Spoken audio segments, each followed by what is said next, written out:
Many people in this body have received gender-affirming care. Filler is gender-affirming care. Boob jobs is gender-affirming care. Botox is gender-affirming care. Hey guys, welcome to another Normal Gays video where we take on LGBT insanity. I'm Brad Polumbo here with Clarkson Lawson. What's up? Clarkson, you ready to check in on the Real Housewives of Washington, D.C.?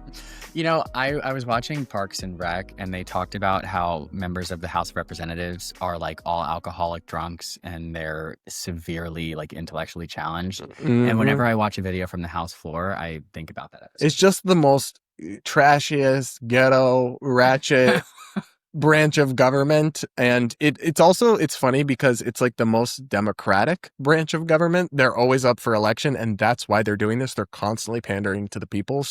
And the people are getting dumber. So that's why the representation is. It's like a loop. You So gotta relate relate to your constituents. And apparently that's what this looks like. This is what that looks like now. Let's watch this clip where a heated argument breaks out between a Democratic member of Congress ranting about gender-affirming care and calling out some of her Republican colleagues, and then Nancy Mace, the Republican who is It's always fucking Nancy Mace, bro. Bro, she sees any camera ever, sprints to it, and makes herself the center of attention, and she did. But also in this one, she was being subtweeted. She was being subtweeted here. Okay. Listen to this. How much time is left? The gentlelady has 1.5 minutes remaining. Thank you. I would just like to point out that I think it's very interesting that my colleague from South Carolina is so obsessed with the issue of trans people, using horrible slurs to talk about them, when many people in this body have received gender-affirming care. Filler is gender-affirming care. Boob jobs is gender-affirming care. Botox is gender-affirming care. Lots of my colleagues have received gender-affirming care, and let me be clear, I think everyone should have access to the gender-affirming care that they need, and I think we should respect everybody in this country. With that, I yield back. Oh, wait. Ridiculous. You are absolutely Gentlelady, ridiculous. Lady is not recognized. Order. The House will be in order. They turned off her mic. The gentlelady and the gentleman will suspend. The House will be in order. Oh my gosh. I love how she's like, I think everyone deserves everything. Oh, so everybody deserves Botox? Okay, so I'm getting taxpayer-funded filler now? You know, when people said that my hairline was gender-affirming care and all of that stuff, I kind of resented it and I pushed back on it because it's clearly not. But if you know what, I think I'm going to go for this. That means my insurance will cover any procedures that I want. According to those people, it should. And right. They say gender-affirming care is a human right, and they also say all your cosmetic stuff is gender-affirming care. Okay, well, I haven't gotten Botox yet, but I'm going to get it soon. So I'm just going to exercise my human rights, and your taxes will pay for my Botox. No, it is just so silly. I do find it funny how she, this woman, Sarah Jacobs, just mocked her Republican colleagues who all have so much work done. They do. I mean, they do. And Nancy, it was kind of like a hit dog hollering. She's like, how dare you? You're crazy. No, she's like, you're crazy. Sorry, Nancy. But I mean, low-key is true. But I will say the underlying argument here is very, very silly. It is not the same thing as gender-affirming care, because gender-affirming care refers to procedures done to treat gender dysphoria or to affirm you as the opposite of your biological sex, whereas filler is just to make your face look better. Right?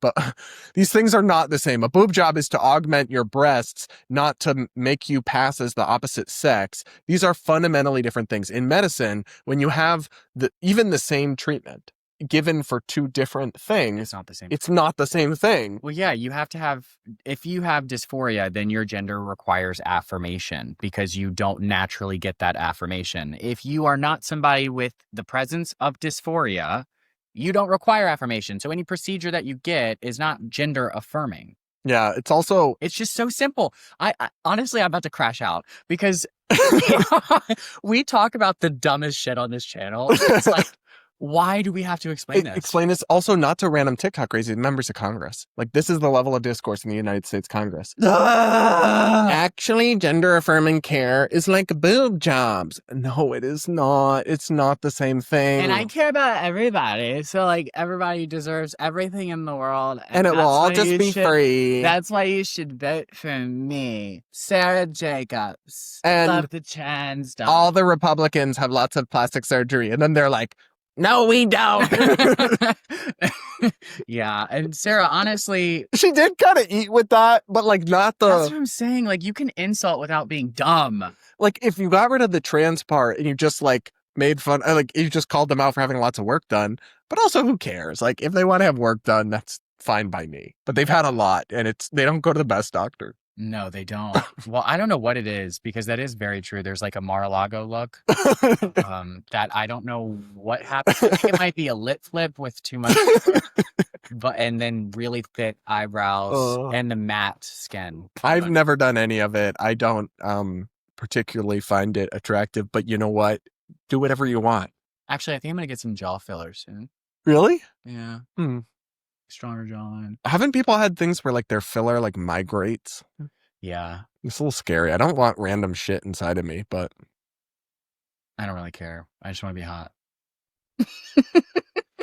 There's also just like a discourse element here that even 10 years ago, this kind of pathetic fighting and screaming was not normal. But now it's always happening in Congress. Whenever you watch C-SPAN or you see clips, they're always like acting like children. It really is the Real Housewives of Washington, D.C. It wasn't like that. They want to be influencers. They do. And that's what, like, it's kind of pathetic to watch these grown-ass adults, like, dying. It's kind of ironic because we're on social media, but, like, dying for this type of clickbaity attention. When you're in Congress, like, it's not like you need, I guess they do need this attention to get reelected. No, they don't. But do they? Like, I don't think they do. I don't know. They're just I feel like Nancy Mace it. would probably be in a better position if she would just shut up. If she did fewer unhinged stunts, she would be in a better position to be reelected. But right. Like, the best thing for a politician is usually for your constituents not to know you exist, right? Well, or to just have you, like, actually doing things they care about, but Right. not constantly courting controversy. At least that's how it used to work. I don't know if it does anymore. But the other thing is she's running for the governorship of South Carolina. She is? Yeah. And I don't know, like, I just don't think this woman who crashes out all the time with the slightest From social media provocation. comments, like from responses on X, which are most likely like foreign adversarial bots that she's responding to. It's just not giving governor to me. Like, I don't really think that Real Housewives behavior is gubernatorial in nature. But then again, this is politics in our current age. I mean, Trump is president. I know. Yeah, you weren't going to say it, but I was. It's just like the idea that somebody might throw shade at you and you would turn the other cheek or you would keep the high ground. It's gone. Is just like not in the room with us. No. It's departed. But the thing is people are craving that too. Like, there's a way that you can respectfully respond to things with intelligence that I think it's lacking so much that if people see it, they're going to go, oh, I've missed this. Right. So there's a vacuum that needs to be filled. And unfortunately, these politicians are just addicted to the attention. They don't see it. You know, my hot take, get the cameras out of Congress. Like, C-SPAN should only be allowed to carry an audio feed. The reason, because I can tell you right now, Congress, the clown show nature of Congress and the introduction of cameras, those things are statistically very strongly correlated. So I believe in transparency. So people should have every right to know what is said. So do what they do with the Supreme Court. Release an audio-only feed. Because what happens is, the reason they're doing this stuff, the reason that Sara Jacobs gets up there to rant about boob jobs is because she wants to be clipped up by Midas Touch. Mm-hmm. Democrat drops truth bomb on anti-trans Republicans. The reason Nancy Mace crashes out what is we're doing right now. Right, yeah. Yeah. Is she wants to be clipped up by Breitbart saying Nancy Mace shuts down crazy pro-trans lawmaker, and they all want the clip. They want the clip to go on cable news at night.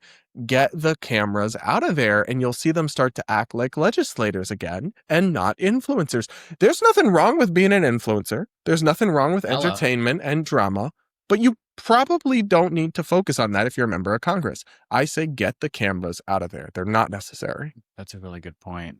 You should do something about that. Yeah, I'll get right on that. People listen to me so much these days. Yeah, what's funny is that all these people a few years ago used to be big fans of mine. I was very well connected with Nancy Mace before she went insane, when she was a moderate Republican a few years ago, before she did a whole 180. And I mean, she was so anti-Trump, and now she's just constantly... Was she really? Yeah. Oh my God. She was so anti-Trump. She criticized him so much over January 6th. She put him on blast over and over again. Then her district got redistricted to be more Republican, and she just did a 180 on everything. That also, personal things in her life, I think, have happened that I don't even want to get into. Yeah. She has become unhinged, and it's been sad to watch because I was originally an admirer and a fan of hers, but I don't recognize what she's become, and it is sad. I mean, obviously this Democrat's also a joke to me. Like, it's just all of it's so bleak, and we have the politics that we deserve. I think that's an accurate statement. They're representing their constituents. And based off of the things that we react to every day, this looks just like TikTok discourse. And we have to demand better. And until we do, we'll keep getting this. And I think we do deserve better eventually, but that's just me. What do you guys think? Do you agree that boob jobs are gender-affirming care? Let us know in the comments. Make sure to subscribe if you aren't yet. Do hit that like button while you are at it. And remember to also check out Clarkson's channel, linked in the description. Oh, and the hype points thing. I don't know what that means. I don't know what that is either, but apparently there's a feature on YouTube that you can hype us up. Do that as well. Check out my podcast, Brad vs. Everyone, on all podcast platforms. And we'll be back with more normal gays content real soon.